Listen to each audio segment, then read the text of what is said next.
Hər kəsə salam əziz izləyicilər. Bugün, yəni 28 dekabr OTK-nın 11-ci siniflər üçün keçirdiyi buraxılış sınaq imtahanının riyaziyyat testlərinin izahına baxırıq. Başlayaq 31-ci sualdan.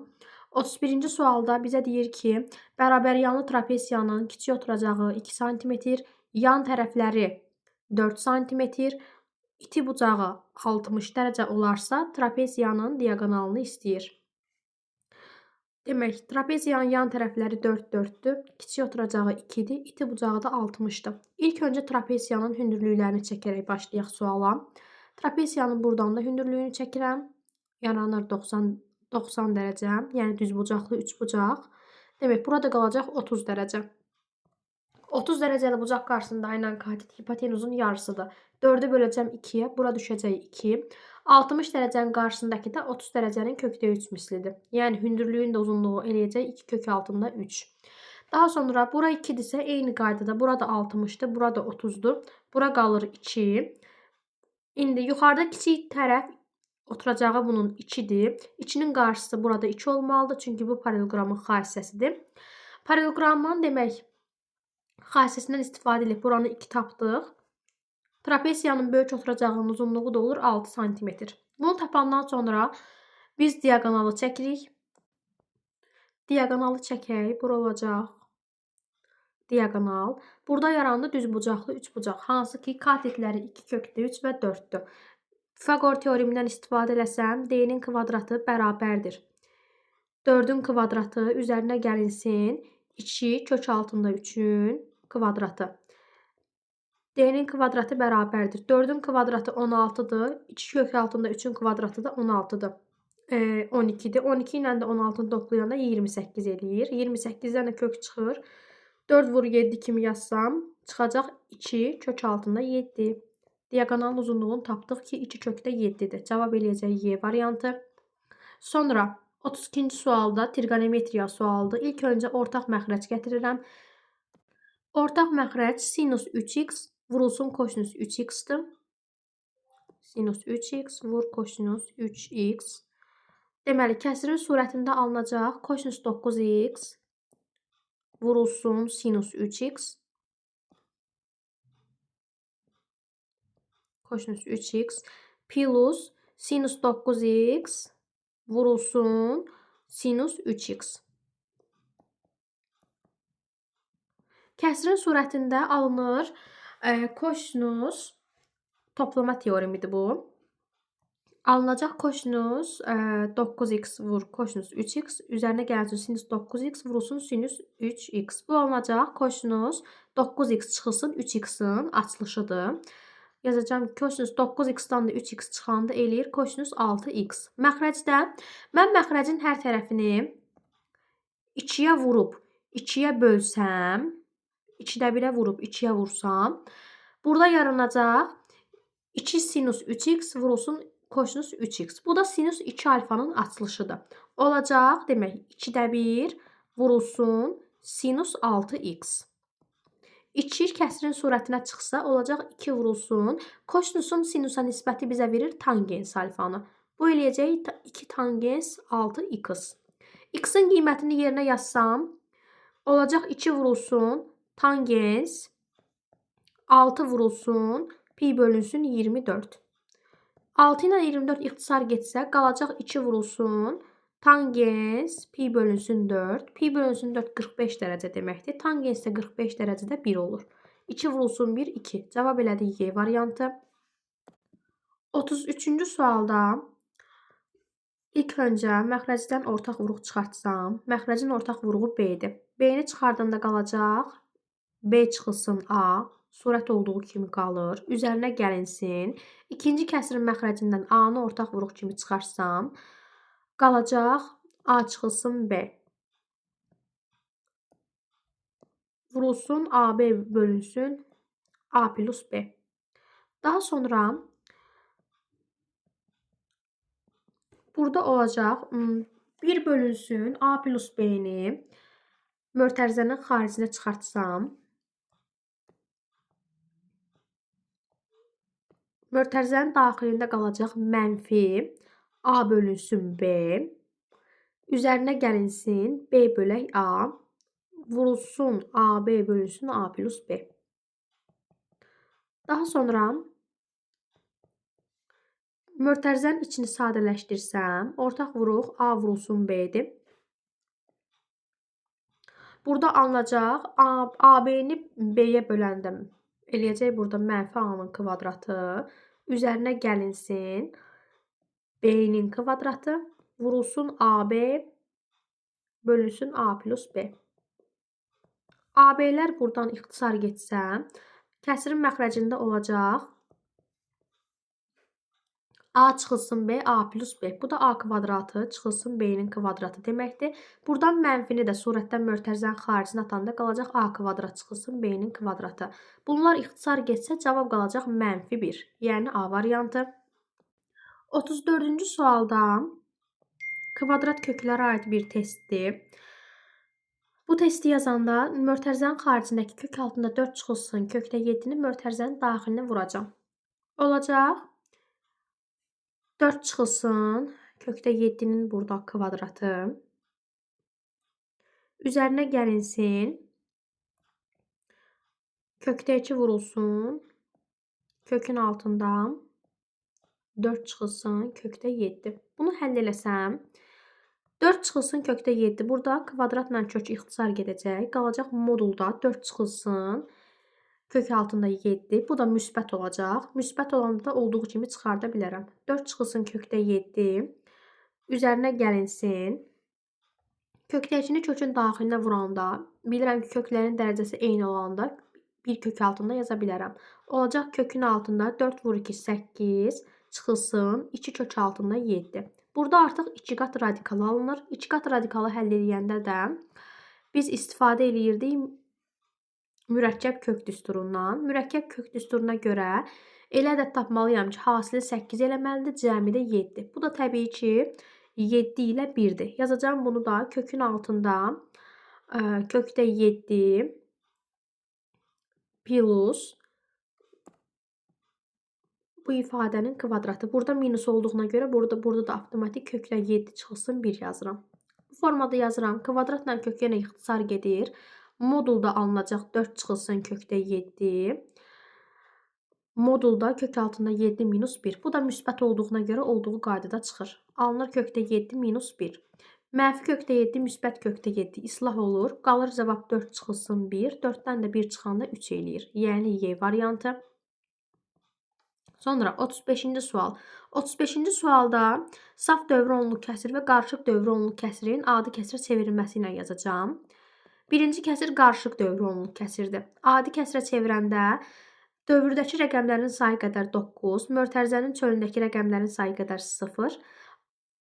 AB üstü xəttdən də çıxacam mötərizənin çölündəki ədədi, yəni A-nı. Çıxılsın, saf dövrə onluq kəsiri çevirəndə burada qalacaq 9. Surətdə olacaq B. Bərabərdir 2-də 1. Sonra AB üstü xəttin açılışı 10A plus B. Burada da minus A var. 10A'dan A-nı çıxanda eləyəcək 9A. Üzərinə gəlinsin B. Bölünsün 90. Minus B bölünsün 9. Bərabərdir 2-də 1. Ortaq məxrəc gətirsəm 90-dır. Alınacaq 9A plus B çıxılsın 10B. Bərabərdir 2-də 1-ə. 9A B'dən də 10B'ni çıxanda eləyəcək 9B. Bölünsün 90. Bərabərdir 2-də 1. Hər tərəfi 9-a bölsəm, burada olacaq A çıxılsın B. Bölünsün 10. Bərabərdir 2-də 1. Çarpaz vursam 2 ilə 10 ixtisar gedəcək. Qalacaq A minus B bərabərdir 5-ə. Cavab elədi 5. Yəni D variantı. Sonra 36-cı suala baxıram. Həndəsənin əsas anlayışlarına aid sadə bir sualdır. A paraleldir B düz xəttinə. Bucaq YAD bərabərdir D AB-yə. Yəni bura x-dırsa, burada x-dır. Daha sonra FCD, yəni bura Y deyirəm, bərabərdir DSB-yə. Burada olacaq demək Y. Daha sonra B bucağı 80 dərəcədir. Bizdən tələb olunan bucaq ADS bucağıdır. Burada mən M qaydasını görürəm. M qaydasına görə baxsaq, ADS bucağı nəyə bərabərdir? X-la Y-in cəminə, düzdürmü? Bucaq ADS bərabərdir X plus Y-ə. Eyni zamanda ADS-nin yerinə gətirib X plus Y yazsam, alınacaq burada bir dördbucaqlı. Dördbucaqlının daxili bucaqlarının cəminin 360 olmasından istifadə eləsəm, alınacaq X plus 80 üzərinə gəlinsin Y, üzərinə gəlinsin X plus Y bərabərdir 360 dərəcəyə. 2x üzərinə gəlinsin 2y bərabərdir 360-dan 80 çıxanda eləyəcək 280. Hər tərəfi 2-yə böləndə x plus y də eləyəcək 140 dərəcə. Bizdən də istədiyi ADS idi. ADS-nin də dərəcə ölçüsü x plus y-dir. O da eləyir 280-i 2-yə böləndə 140 dərəcə. Cavab elədi Y variantı. 37-ci sualda 37-ci sual funksiya sualıdır. Çox sadə bir sualdır. Bizə deyir, funksiyanın qrafiki üçün aşağıdakılardan hansı yanlışdır? Simmetriya oxunun tənliyi 3-dür, düzdür. Simmetriya nöqtəsi M-dən hesablanırdı. M bərabər olurdu x0-a, yəni təpə nöqtəsi olurdu. Bu da 3-dür. A variantı düzdür. Absis oxuna 3-0 nöqtəsində toxunur. Bəli, x0 3-dür. Ona görə 3-0 nöqtəsində toxunacaq. Təpə nöqtəsi absis oxu üzərindədir. Bəli, absis oxu üzərində yerləşir. Ən kiçik qiyməti 0-dır. Bəli, çünki kvadratik funksiyanın ən kiçik qiyməti 0-dır. Burada uyğun olmayan sual cavabımız D variantıdır. Çünki bizə deyir ki, ordinat toxunu 0,3 nöqtəsində kəsir. Ordinat toxunu 0,3 nöqtəsində kəsmir. 0,9 nöqtəsində kəsir. Ona görə yanlış olan cavab D variantıdır. 38-ci sual bərabərsizlik sualıdır. İlk öncə məxrəcdən azad eləsəm, hər tərəfini vuraram 24-ə. 24-ə vuranda 12 ilə 24 ixtisar gedir. Burada qalır 2. 2m plus 1. Digər hissədə də qalır 24-ü 3-ə böləndə 8. 2 qat bərabərsizliyi həll eləsəm, hər tərəfdən 1 çıxacam. Burada qalacaq 1, 2n. Burada da qalacaq 8-dən 1 çıxanda 7. Hər tərəfini 2-yə bölsəm 0,5 n. 7-ni də 2-yə böləndə 3,5. Bu aralıqda yerləşən ədədlər 1-dir, 2-dir, bir də 3-ün özüdür. Bizdən də bunların sayını istəyirdi 3 dənə. A variantı. Sonra 39-cu sual. Demək, 39-cu sualda A-nı verib mənfi 0-dan kiçik, B-ni də 0-dan böyük bir ədəd verib. Demək, A 0-dan kiçik olduğuna görə A-nın modulu mənfi olacaq, yəni moduldan mənfi çıxacaq. B çıxılsın A. B 0-dan böyük müsbət ədəd olduğuna görə müsbətdən mənfili çıxanda cavab olacaq müsbət. Daha sonra digər tərəfdə də kökün altında kvadratlar var. Onlar da ixtisar gedəndə kvadratla kök. Qalacaq A kök altında modulda B. Üzərinə gəlinsin B. Kvadratla kök gedəcək, qalacaq modulda A. Bərabərdir. Dedik, A-nın modulu mənfidir. B-nin modulu müsbətdir. Bu da müsbətdir. Bu da mənfidir. Alınacaq, moduldan mənfini çıxarsam, bərabər olacaq mənfi A. Üzərinə gəlinsin. Modul müsbət olanda olduğu kimi çıxırdı. B çıxılsın A. Üzərinə gəlinsin AB. Bu da mənfi olduğuna görə olacaq mənfi AB. Buradan AB-lər islah gedir. Qalır müsbət B. Mənfi A-dan da A-nı çıxanda eləyir 2A. B çıxılsın 2A. Yəni cavab eləyəcək A variantı. Sonra 40-cı sual. 40-cı sualda deyir, funksiyasının ən kiçik müsbət dövrünü tapın. Funksiyanın dövrü kosinus funksiyasının dövründən söhbət gedir. Dövr T ilə işarə olunur. Bunun da dövrü bərabərdir 2pi bölünsün modulda A-ya. Burada A təbii ki, kosinusun 4x-dır. Bu da alınacaq 2pi bölünsün 4-ə. Bu da eləyəcək pi bölünsün 2 dövrü. Yəni Y variantı. 41-ci sual. Demək, 41-ci sualda bizə deyir ki, A düz xətti O mərkəzli çevrəyə A nöqtəsində toxunur. Bizə BAD bucağını, BAD-ni verib 40 dərəcə. İstədiyi bucaq ABC-dir. Demək, bu BC eyni zamanda diametr olduğu üçün diametr ümumi qövsü bölürdü 180-180. Demək, bura 40 dərəcədirsə, onda onun söykəndiyi bucaq da onun 2 misli olacaq.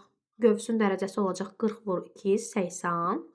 İndi bura 80 dərəcədirsə, demişdik ki, ümumi yarım dairənin dərəcə ölçüsü 180 dərəcədir. Bura 80-dirsə, onda bura olacaq 100 dərəcə. Bizdən istədiyi ABC bucağıdır. Bu da daxilə çəkilmiş bucaqdır. Daxilə çəkilmiş bucaqda söykəndiyi qövsün yarısı olmalıdır. Yəni, söykəndiyi qövsü 100-dürsə, daxilə çəkilmiş bucaq da eləyəcək 50 dərəcə, yəni D variantı. Sonra 42-ci sual çoxluqlara aid testdir. Demək, 42-dən A-nın B-yə fərqi 11-dir. A-nın elementləri B-nin elementindən 3 dəfə çoxdur.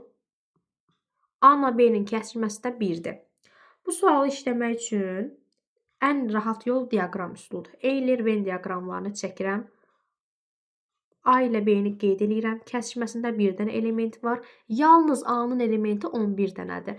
Onda götürsəm A-nın elementlərinin sayı nə qədər olacaq ümumilikdə? 12 dənə. A-nın 12 dənə elementi varsa, onda B-nin elementləri də neçədən olacaq? 12 bərabərdir 3NB-yə. B-nin elementləri də olacaq 12 bölünsün 3. Yəni 4 dənə. Bizdən də bu elementlərin birləşməsini istəyir. Düsturumuz NAB birləşmə bərabərdir NA-nın elementi, yəni 12. Üzərinə gəlsin NB-nin elementi, yəni 4. Çıxılsın bunların kəsişməsi. Bu da eləyəcək 15. Cavab eləyir D variantı. 43-cü sualda xətti tənliyi verib. Xətti tənliyin bizdən sonsuz sayda həllini deyir. Sonsuz sayda həll olması üçün nə olacaqdır? Həm A-sı 0-a bərabər olmalıdır tənliyin, həm də B-si 0-a bərabər olmalıdır. O zaman tənliyin sonsuz sayda həlli olacaq. Tənliyin A-sı 2A çıxılsın 3-dür. Yazıram ki, 2A çıxılsın 3 bərabər olur 0-a. 2A bərabərdir 3-ə. A-nı da tapanda 3-ü bölməliyəm 2-yə. Yəni 1,5. Daha sonra B-si də burada AB plus 6-dır. AB plus 6 bərabər olmalıdır 0-a. A-nın qiyməti 1,5-dir. Yerinə yazsam 1,5 vurulsun B. 6-nı ataram sağ tərəfə olacaq -6. B də bərabər olacaq -6 bölünsün 1,5. -6-nı 1,5-ə böləndə də cavab eləyir -4. Məndən istədiyi də A plus B cəmidir. A-nın qiyməti 1,5-dir. Üzərinə gəlinsin -4. 1,5 ilə -4-ü toplayanda eləyəcək cavab -2,5. Yəni cavab C variantı. Daha sonra 44-cü sual. 3 bucaq verib. 3 bucaq bərabər yanlıdır. AB tərəfi BC-yə bərabərdir. AD-nin uzunluğu 2-dir. BD 10-dur. BDS bucağı 60 dərəcə olarsa AC və düz xəttinin uzunluğunu tapın. AB bərabərdir BC-yə. AD-nin uzunluğu belə bir xətt verib AD-dir. Uzunluğu 2 cm-dir. Daha sonra BDS bucağı 60 dərəcədir. İndi mən buradan B təpəsindən hündürlüyü çəksəm. Bilirəm ki, bərabər yanlı 3 bucaqda çəkilən hündürlüyü median təmbilən. Bunların hamısı üst-üstə düşür. Buradan belə bir hündürlüyü çəkirəm. İndi bu hündürlük olduğuna görə, hündürlük dedik ki, bərabər yanlı 3 bucaqda həm mediandır, həm də təmbülən. Əgər hündürlük isə bura 60 dərəcədir, onda bura qalacaq ümumi 30 dərəcə. Daha sonra təmbölən olduğuna görə bura olsun H nöqtəsi. AH-ın uzunluğu bərabər olmalıdır HC-nin uzunluğuna. İndi BD-nin ümumi uzunluğu da 10 cm-dir. Onda belə çıxır ki, 30 dərəcə qarşısında dayanan katet hipotenuzun yarısıdır. Yəni 10 bölünsün 2, bura olacaq 5. Daha sonra AH-ın ümumi uzunluğu neçə oldu? 7. Demişdik ki, BH həm təmböləndir, həm mediandır, həm də hündürlükdür. Çünki 3 bucaq bərabər yanlıdır. Mediandırsa AH-ın uzunluğu bərabər olmalıdır HC-nin uzunluğuna. AH 7-dir, deməli HC də 7 olacaq. Məndən istədiyi də AC-nin uzunluğudur. 7 ilə 7-nin cəmi eləyir 14. Daha sonra baxaq 45-ci suala çoxhədlisinin P-nin kubu vurulsun P plus Q. Çoxhədlisində P-nin dərəcəsi 5-dir, Q çoxhədlisinin dərəcəsi 8-dir. Deməli, Q-nun dərəcəsi 8-dir, bunun dərəcəsi də 5-dir. Demək, P kubunun P üstü 3-ün dərəcəsi olacaq 5 vurulsun 3, 15. Çoxhədlilər də bilirəm ki, çoxhədlinin dərəcəsi qüvvəti ən böyük olan bir hədlinin dərəcəsinə bərabərdir. Burada da Q-nun dərəcəsi 8-dir. Deməli, bunun da çoxhədlisinin ümumi dərəcəsi 8 olmalıdır. 15 ilə 8-in cəmi də eləyəcək 23. 46. Usta işin 8-də 5-ni görüb, işin neçə faizini yerinə yetirmir. 8-də 5-i görülübsə işin yerinə yetirilməyən hissəsi 8-də 3-üdür. Faizlə ifadə eləyəndə 100-ü də vuracam 8-də 3-ə. İxtisar aparsam, 100-ü 8-dən ixtisar aparsam, burada qalacaq 4-ə böləndə 2, 4-ə böləndə 25. 25-i 3-ə vursam 75, 75-i də 2-yə bölsəm eləyəcək 37,5 faiz. Deməli, işin 37,5 faizi yerinə yetirilməyib.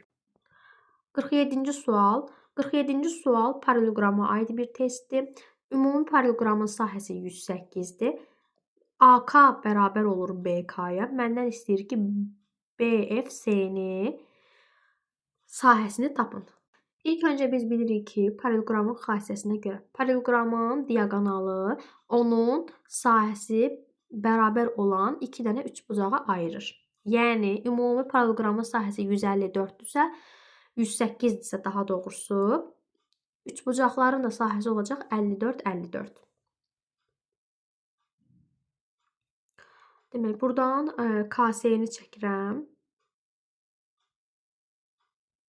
AK-nın uzunluğu AK buradır, bərabər olur BK-ya. Yəni, bunlar bir-birinə bərabərdir. Daha sonra, ümumi bu sahə 54-dür. BFC-nin uzunluğuna deyərəm, sahəsində deyərəm bir S. Onda burada olacaq 54 minus S. Daha sonra paralelogramın böyük diaqonalını çəksəm, yenə paralelogramın sahəsi artıq 2 dənə diaqonal olduğuna görə 4 dənə bərabər sahəli üçbucağa bölünəcək. 108-i 4-ə bölərəm, sahə olacaq 27. Yəni, ümumi hər birinin sahəsi 27 olan üçbucağa bölünəcək. Yəni, bura ümumi S-dirsə, onda burada olacaq 27 minus S. Daha sonra paralelogramın tərəflərinə x desəm, onda tərəf olacaq 2x. Bura olur 2x. Daha sonra nisbətdən istifadə eləsəm, balaca üçbucağın sahəsi olur 27 çıxılsın S. Nisbəti bərabərdir. Digər üçbucağın 54 çıxılsın S-ə nisbəti bərabərdir. Sahədə necə idi? S1 bölü S2 bərabər olurdu tərəflərin nisbətinin kvadratına. Tərəfin də ümumi nisbəti x-in 2x-ə nisbətidir. Kvadratı da olanda 4-də 1 olacaq. Bunu həll edib buradan S-i tapacam. 27 vurulsun 4 çarpaz vursam 108 çıxılsın 4S bərabərdir 54 minus S-ə. Bir tərəfə yıxsam 108-dən 54 çıxanda qalır 54 bərabərdir. Mənfi 4S-i əks tərəf atanda müsbət 3S. S də bərabər olacaq 54-ü 3-ə bölsəm 18. Bizdən də BFC-ni istəyirdi. Onun da sahəsi S-dir. Cavab oldu 18 santimetr kvadratı. 48-ci sualda x, y, z 5, 4, 2 verilib. Deməli, x bərabər olur 5K-ya, y bərabər olur 4K-ya, z də bərabər olur 2K-ya. Yerinə yazsam, x, y, yəni 5K vurulsun 4K eləyəcək 20K-nın kvadratı. Üzərinə gəlinsin, y, z, yəni 4 vur 2, 8, K da K-ya vurulanda K-nın kvadratı bərabər olur 112-yə. 28K-nın kvadratı bərabər olur 112-yə. 112-ni 28-ə böləndə düşəcək 4 dəfə. K da olacaq 2.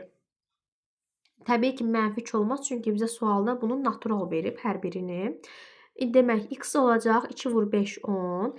Y olacaq 2 vur 4, 8. Z də olacaq 2 vurulsun 2, 4. Mənə də deyir ki, x, y, z cəmini tap. 2, 10, üzərinə 8, üzərinə gələnə 4. Bu da eləyəcək ümumi cəmi 22. Daha sonra 49. Satışa çıxarılan parçanın hər metrinin 30 manatdan satışı 24 manat gəlir gətirər. 25 manatdan satışı isə 16 manat ziyan verər. Neçə metr parça satışa çıxarılır? Demək, bu sualda ümumi parçanın uzunluğuna deyirəm x metr. X metr parçam var. X metr parçanın 30 manatdan satsam, parçanın qiyməti nə qədər olacaq? 30 vurulsun x. 30 vurulsun x-dan 24 manat gəlir əldə olunur. Yəni 30-dan çıxacam 24-ü. Daha sonra 25 manatdan satsam parçanı. 25 manatdan satanda ümumi parçanın uzunluğunu vuracam 25-ə. Bu olacaq parçanın qiyməti. Buradan da 6 manat ziyan əldə eləyərəm. 16 manat ziyan əldə eləyərəm. 25x plus 16. Bunları bərabərləşdirəcəm. Çünki hər bir parçanın qiymətidir. Bir yerə yıxsam 30-dan 25 çıxanda 5x bərabərdir 40-a. X də bərabər olacaq 40-ı 5-ə böləndə 8-ə. Bizdən istədiyi neçə metr parça satışa çıxarılıb. Parçanın uzunluğuna mən demişdim ümumi x. X da tapdıq ki 8 metr. 50-ci sual silsilədir. Silsilənin cəmi düsturundan istifadə edəcəksən. Bizə deyir ki, 14-cü həddin cəmindən 11-ci həddin cəmini çıxsam, verəcək bizə 225-i. S14-ün düsturu neçə idi? 2A1 üzərinə gəlinsin. 14-dən 1 çıxanda 13-dir. Bölək 2 vurulsun 14. Çıxılsın yenə 2A1 üzərinə gəlinsin. 11-dən 1 çıxanda eləyəcək 10-dir. Bölək 2 vurulsun 11. Bu bərabərdir 225-ə. İndi 14 ilə 2 gedəndə burada qalır 7. 7 vur 2 14 A1. Üzərinə gəlinsin. 13-ü vuracam 7-yə. Eləyəcək 91 D. Çıxılsın. Hər tərəfini bunun 2-yə bölsəm A1 plus 5 də eləyəcək. 11-ə də vursam 11 A1. Çıxılsın 55 D. Bərabərdir 225-ə. Demək, 14-dən 11 çıxanda eləyəcək 3A1. 91-dən də çıxacam 55-ə eləyəcək 36. Plus 36D bərabərdir 225-ə. Hər tərəf 3-ə bölünür. Yazacam A1 plus 36-nı 3-ə böləndə 12-dir. 225-i də böləcəksən 3-ə eləyəcək 75. A1 plus 12-dir. Bizə verir A13-ü. A13 bərabərdir 75-ə. Bizdən də zaten 13-cü həddini istəyirdi. O da eləyir 75. Sonra 51-ci sual. M parametrinin hansı qiymətində x kvadratı plus 5 minus 3m vurulsun x, üzərinə gəl 2m çıxılsın 1. Tənliyinin x1 və x2 kökləri üçün 1 bölünsün x1, üzərinə gəl 1 bölünsün x2. Bərabər olarsa 2-yə m-in qiymətini istəyir. Birinci biz bunu ortaq məxrəcə gətirsəm, x1 vurulsun x2, surətdə qalınacaq x1 plus x2 bərabərdir 2-yə. Viet teoreminə görə tənliyin köklərinin cəmi əks işarə ilə ikinci həddə, əks işarə olduğuna görə artıq olacaq 3m çıxılsın 5. Tənliyin köklərinin hasili sərbəst həddə bərabərdir. Yəni 2m çıxılsın 1-ə. Bərabərdir bu 2-yə. Hər tərəfi çarpaz vursam, alınacaq 2 vur 2m eləyəcək 4m çıxılsın 2 bərabərdir 3m çıxılsın 5-ə. Bir tərəfi yığanda 4m-dən 3m çıxanda eləyir m. Mənfi 2-ni də əks tərəf atanda 2-dən də 5 çıxanda eləyir mənfi 3. Bizdən də istədiyi m parametrinin qiymətidir. O da eləyir mənfi 3. Sonra 52-ci sual. 52-ci sualda Emil təpə bucağı 40 dərəcə olan bərabər yanlı üç bucaqların oturacaqları ilə düzgün çoxbucaqlı qurdu. Emilin qurduğu düzgün çoxbucaqlının neçə tərəfi var? Deməli, çoxbucaqlının təpə bucağı 40-dırsa və həmin bu çoxbucaqlılar təbii ki, bərabər yanlı üç bucaqlı verib. Deməli, təpə bucağı 40-dırsa oturacaqdakı bucaqlar 70-70 olur. Düzdürmü? 70-70 olduğuna görə mən bu çoxbucaqlının bir dənə daxili bucağını tapa bilərəm. Demək, bura 70-dir. Ümumi dərəcə ölçüsü neçə dərəcə olmalıdır? 70. Burada 70-dir, burada 60-dır. Ümumi çevrədə 360 dərəcə olmalıdır. Onda yaranacaq 70 üzərinə 60 eləyəcək 130. Üzərinə də 60 gələndə eləyəcək 190. Deməli, 360-dan 190-ı çıxacaqsan. Bir daxili bucağını tapacaqsan. Bir daxili bucağı tapandan sonra bir dənə daxili bucağın tapılması üçün düstur 180 vurulsun n çıxılsın 2 bölünsün n-dir. Bərabərliyi hesablayacağıq. Demək,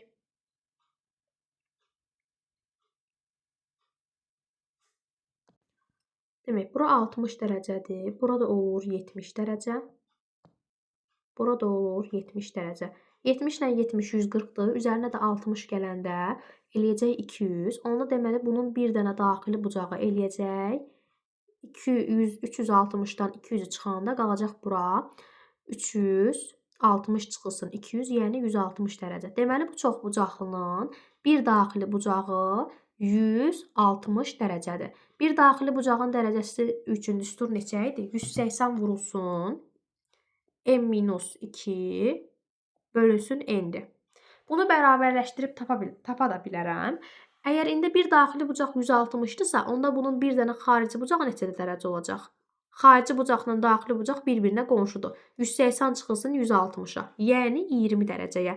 Bir dənə xarici bucaq üçün də düstur 360 bölünsün n-dir. Bunu bərabər eləsəm 20-yə, 20n bərabərdir 360-a. 360-ı 20-yə böləndə də bunun tərəflərinin sayı eləyəcək 18. Deməli, Emilin qurduğu fiqur 18 bucaqlıdır. 53-cü sual. 53-cü sualda tərs mütənasib asılılıqdır. Çünki qrafik hiperboladır. Deməli, m plus 5-də zamanın altından yazırıq. Təbii ki, tənasib quranda sayda sayın altından yazacağım. M plus 5-ə 12 dənədir. 18-ə də m plus 1 dənədir. İndi bu tərs mütənasib asılı olduğuna görə qarşı-qarşıya vurulmalıdır. Olacaq 18 vurulsun m plus 1 bərabərdir 12 vurulsun m plus 5-ə. Hər tərəfi 6-yı ixtisar aparsam, onda qalacaq burada 3, burada qalacaq 2. Vursam mötərizənin içinə 3m plus 3 bərabərdir 2m plus 10-a. N'ləri bir tərəfə atanda n də bərabər olur. Ondan 3 çıxanda 7-yə. Mənə də deyir ki, 16 işi neçə günə yerinə yetirər? İşçilərin sayı 12 olanda neçə günə yerinə yetirirdi? M plus 5-ə. M plus 5-də 7 plus 5 12-dir. Deməli, 12 dənə işçi 12 günə yerinə yetirirsə, 16 dənə işçi nə qədər müddəti yerinə yetirəcək? Tutalım ki, x günə. Yenə tərs mütənasib asılı olduğuna görə çarpaz vursam 16x bərabər olmalıdır. 12 vurulsun 12-yə. X-i də tapsam buradan 16-nı 4-ə bölsəm 4, 12-ni 4-ə böləcəm 3, 12-ni də 4-ə böldüm, yenə qaldı 3. 16 dənə işçi də 9 günə yerinə yetirər. Sonra 54-cü sual. Demək, diametrin uzunluğunu verib 5 kök altında 2. Daha sonra AB-ni perpendikulyar verib AC-yə, yəni 90 dərəcə əmələ gətirir. Daha sonra AB bərabərdir AY-yə, bunlar bərabərdir. Y-dən S-yə qədər məsafəni 7 verib. Bizdən istəyir BC-nin uzunluğunu. Deməli, mən buradan B ilə Y düz xətlərini birləşdirsəm, burada əmələ gələcək bərabər yanlı üçbucaq və BY diametr olduğuna görə buna deyərəm bir 5 kökdə 2-dir uzunluğu. Diametrdirsə onda AB-nin uzunluğu nə qədər olacaq? 5, 5. Pifaqor teoreminə görə yazdım ki, AB-nin kvadratı plus AY-nin kvadratı bərabərdir 5 kökdə 2-nin kvadratına. Oradan da AB ilə AY bir-birinə bərabər olduğunu nəzərə alıram. Onda AB ilə AY 5 olur. Və yaxud da yadda saxlayaq ki, bərabər yanlı düzbucaqlı üçbucaqda hipotenuz katitlərin kökdə 2 mislidir. Əgər hipotenuz 5 kökdə 2-dirsə, onda katitlər də 5-5 olmalıdır. Bunu bildim. İndi buradan ümumi AC-nin uzunluğu 12-dir, AB-nin uzunluğu 5-dir və düzbucaqlı üçbucaqdır. Yəni BC-nin kvadratı bərabər olmalıdır 12-nin kvadratı ilə 5-in kvadratının cəminə. 144 ilə 25 toplayanda eləyəcək 169. 169-dan da kök çıxacaq 13. Deməli BC tərəfinin uzunluğu 13 sm-dir. Keçək sonuncu sualımıza 55-ə. Bizdən çevrənin tənliyini istəyir. Çevrənin tənliyini bilirik ki biz düsturu x minus a-nın kvadratı üzərinə gəlinsin y minus b-nin kvadratı bərabərdir radiusun kvadratı. Bununla hesablanır. İndi mən buradan a-nı b-ni, yəni çevrənin koordinatlarını tapmalıyam. Sonra radiusda da tapıb yerinə qoymalıyam. A-nın b-nin koordinatlarını tapmaq asandır. Çünki koordinat oxlarını mənə verib. Koordinat oxunu çəkək birinci burada. Demək, bura O mərkəzdir. Formada olur radius. Buradan da burada qədər çevrəni birləşdirirəm. Daha sonra burada demək qırmızı ilə işarə elədiyimdə çevrənin radiusu olur. Demək, ümumi bu uzunluq A -6-dır. Bu hissə B-yə qədər -6-dır. Uzunluq olduğuna görə müsbət 6 götürürəm və bu çevrənin mərkəzidir. Burada bölünəcək 3, 3. Eyni zamanda buradan burada qədər də uzunluq 6-dır. Bölünür, orta nöqtə olduğuna görə 3, 3 bölünür. Çevrənin radiusunu tapmaq istəsəm, eyni zamanda qarşı tərəflər bərabərdir. Burada 3-dür. İndi fikir versəm, bura düzbucaqlı üçbucaqdır. Düzbucaqlı üçbucağa görə radius nəyə bərabərdir? R-in kvadratı bərabər olur 3-ün kvadratı plus 3-ün kvadratına. Onda radius da bərabər olacaq 3 kök altında 2-yə. Təpə nöqtələrini tapdım. Daha sonra yerinə yazsam alınacaq. Demək, x-in -3 dəydi təbii ki. Olacaq x plus 3 kvadratı üzərinə gəlinsin y. Y-də də müsbət 3-dür. Çıxılsın 3-ün kvadratı bərabərdir radiusun kvadratına. Radius da 3 kökdə 2-dir. Onun kvadratı da eləyəcək 18. Bizdən çevrənin tənliyini istəyirdi. Oldu bu formada.